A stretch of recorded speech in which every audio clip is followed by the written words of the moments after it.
Halo semua, Assalamualaikum warahmatullahi wabarakatuh. Kembali lagi dengan saya Arif Setiawan. Pada video kali ini kita akan melanjutkan mata kuliah ADSI kita. Materi kali ini yaitu UML. Tapi sebelum itu akan saya jelaskan dulu tentang kenapa pentingnya desain dalam sebuah perancangan perangkat lunak atau dalam perancangan proyek sistem informasi atau teknologi informasi. Kenapa tahap desain itu penting di dalam pengembangan sistem? Gambar ini merupakan perumpamaan dari alur pengembangan sistem.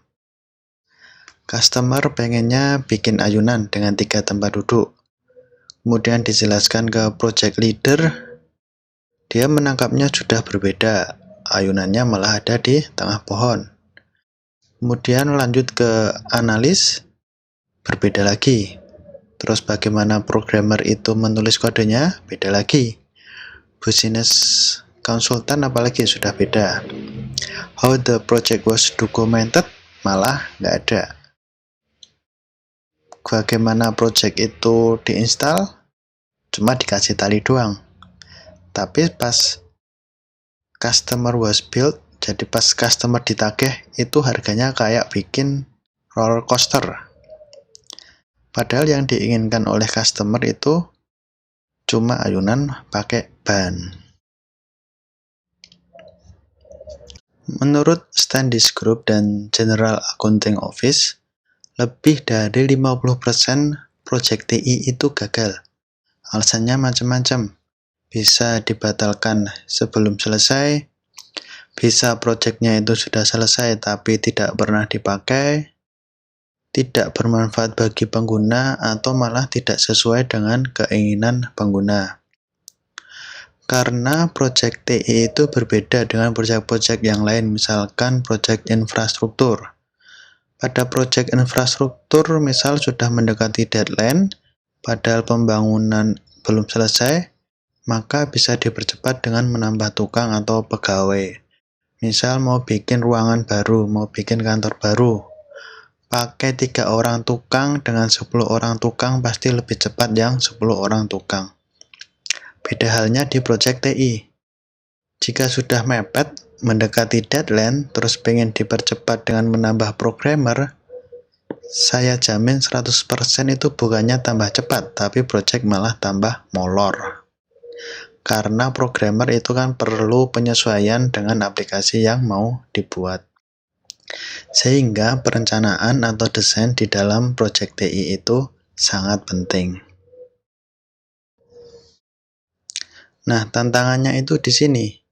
Bagaimana kita bisa menangkap maksud dari customer, kemudian bagaimana cara kita mampu merencanakan dan membuat sistem yang sesuai dengan requirement-nya, sehingga apa yang customer inginkan dan apa yang didapat itu hasilnya sama. Jika kita bicara tentang perencanaan sistem, maka tidak lepas dari SDLC atau System Development Life Cycle. SDLC sendiri terdiri dari 4 tahap, yaitu planning, analisis, desain, dan implementation. Pada tahap planning, tujuan utamanya yaitu mengapa software harus dikembangkan. Pada tahap analisis, itu memiliki tujuan siapa, kapan digunakan, dan alur kerja software tersebut. Pada tahap desain, bagaimana software itu bekerja, dan tahap terakhir yaitu implementation, yaitu tahap di mana sistem itu dibuat sehingga pengetesan sistem itu dilakukan. Kita masuk pada tahap pertama, yaitu planning.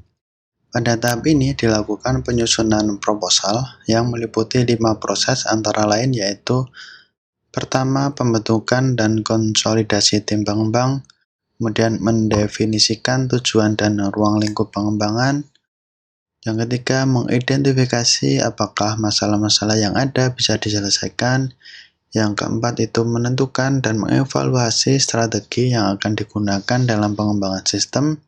Yang kelima, itu menentukan prioritas teknologi dan pemilihan aplikasi. Tahap kedua yaitu analisis. Pada tahap ini mulai disusun Spesifikasi dari sistem yang ingin dikembangkan.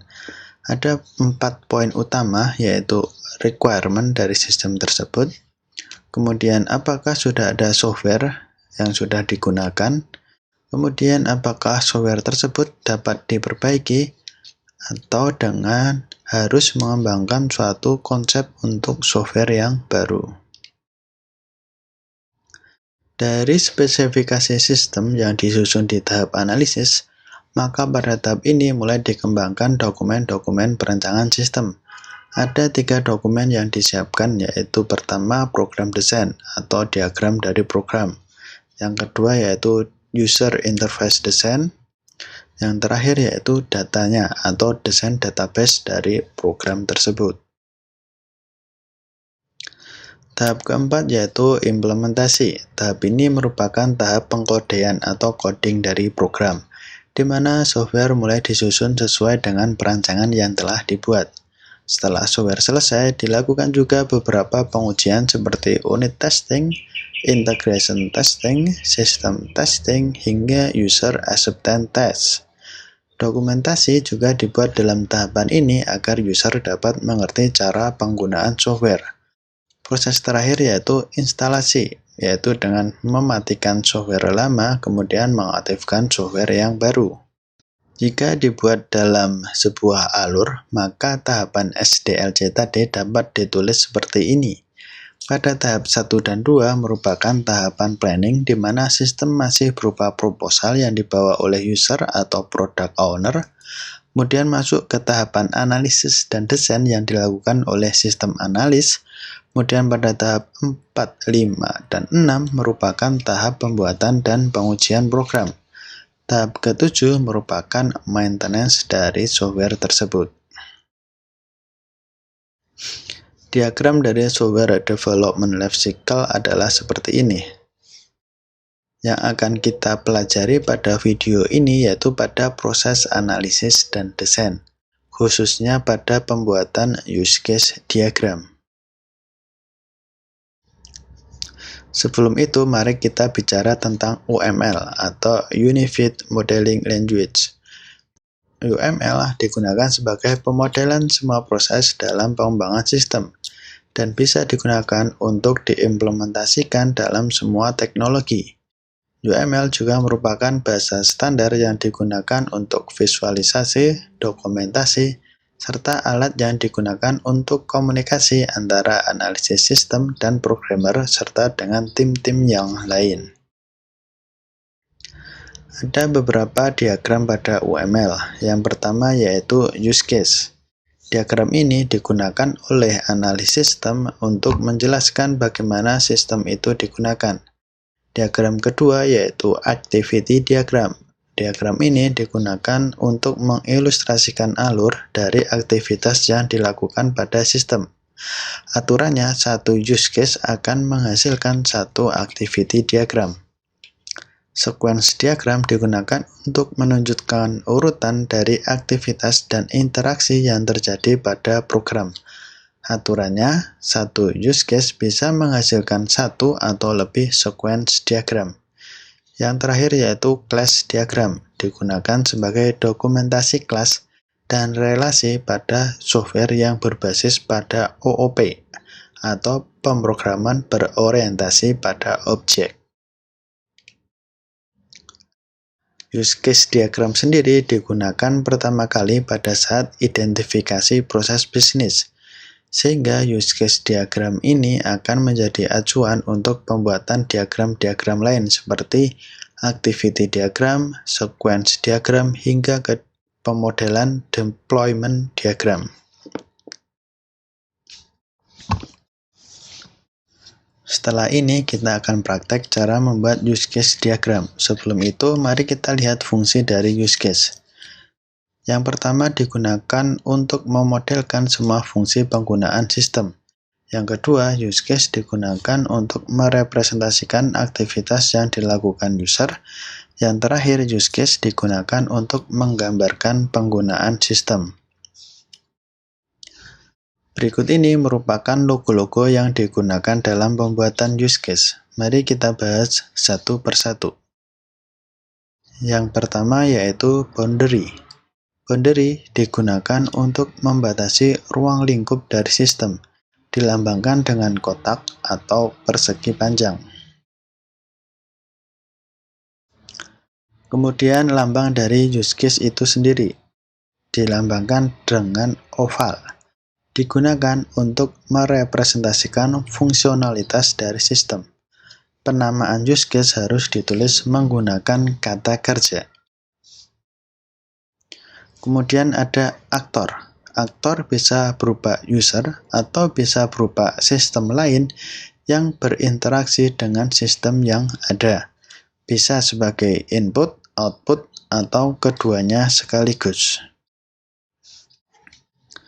Kemudian ada association relationship, digunakan sebagai penghubung antara aktor dan use case.